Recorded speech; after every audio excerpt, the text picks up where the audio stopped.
امام ابو حنیفہ کی وفات ہے 150 ہجری، امام صادق علیہ السلام کی شہادت کے 2 سال بعد۔ امام مالک ان کا وصال ہے 179 ہجری، مالک ابن انس۔ امام ابو حنیفہ ہے ثابت ابن نعمان اصل نام۔ امام احمد بن ادریس شافعی ان کی وفات ہے 204 ہجری، اور امام احمد ابن حنبل ان کی وفات ہے 241 ہجری۔ بات واضح ہو رہی؟ اچھا، ان میں امام ابو حنیفہ پہلے امام اور آخری امام ائمہ اربعہ میں سے، امام احمد ابن حنبل یہ دفن بغداد میں، امام شافعی دفن قاہرہ میں، کائرو، لہذا جو مصر کے اور افریقہ کے احباب وزارت شافعی ہیں، اور امام مالک وہ دفن ہے مدینہ میں بلکہ جنت البقیع میں۔ امام مالک کا یہ فتویٰ ہے، ذرا غور کیجئے گا، امام مالک کا یہ فتویٰ ہے کہ آپ نماز جب پڑھیں گے نا تو بسط الیدین، ہاتھ کھول کے نماز پڑھیں گے۔ اس لیے فقہ مالکی پر عمل کرنے والے افراد ہاتھ کھول کے نماز پڑھتے ہیں، خانہ کعبہ میں بھی۔ ان کی دلیل جانتے ہیں کیا ہے؟ ان کی دلیل یہ ہے کہ میں نے کہا نا بھی جنت البقیع میں مدفون ہے، تو وہ یہ کہتے ہیں کہ چونکہ میری زندگی مدینہ ہی میں گزری اور میں اہل مدینہ سے ہوں، لہٰذا میں مدینہ والوں کے طریقے کو جانتا ہوں۔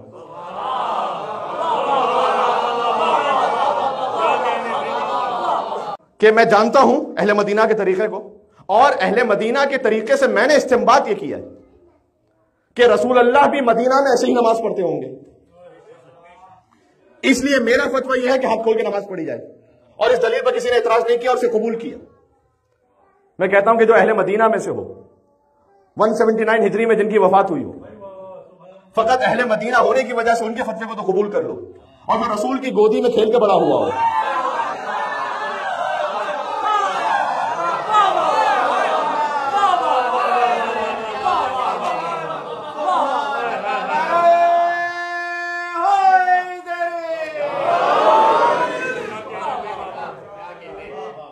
کیا ان کا قول سنت رسول کے لیے ایکسپٹ نہیں کرو گے؟ کیا حسین ابن علی کا کہا ہوا سنت رسول نہیں ہے؟ بے شک ہے۔ کیا نفس رسول علی ابن ابی طالب کا کہا ہوا سنت رسول نہیں ہے؟ بے شک ہے۔ کیا امام جعفر صادق علیہ السلام کا کہا ہوا سنت رسول نہیں ہے؟ بے شک ہے۔ اس لیے ہے کہ میں نے کہا امام ابو حنیفہ 150 ہجری میں وفات ہے، 129 ہجری میں امام مالک ہے، اور اس کے بعد 241 میں امام شافعی امام احمد ابن حنبل ہے۔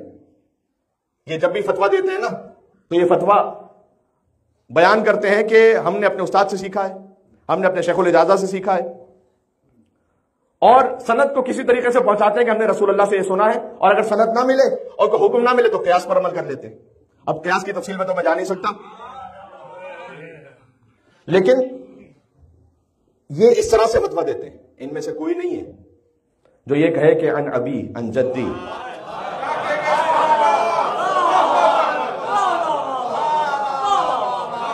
یہ بات تھوڑا سا سطح عمومی سے بلند ہو گئی، میرے ساتھ رہیے گا۔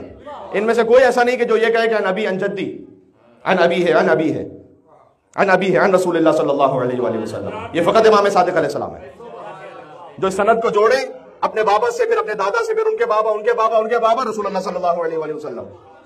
لہذا جب امام صادق علیہ السلام یہ کہہ رہے بات کہ میں یہ کہتا ہوں کہ رسول اللہ نے یہ فرمایا، تو جو طریق سند امام جعفر صادق علیہ السلام کو حاصل ہے وہ کسی کو حاصل نہیں۔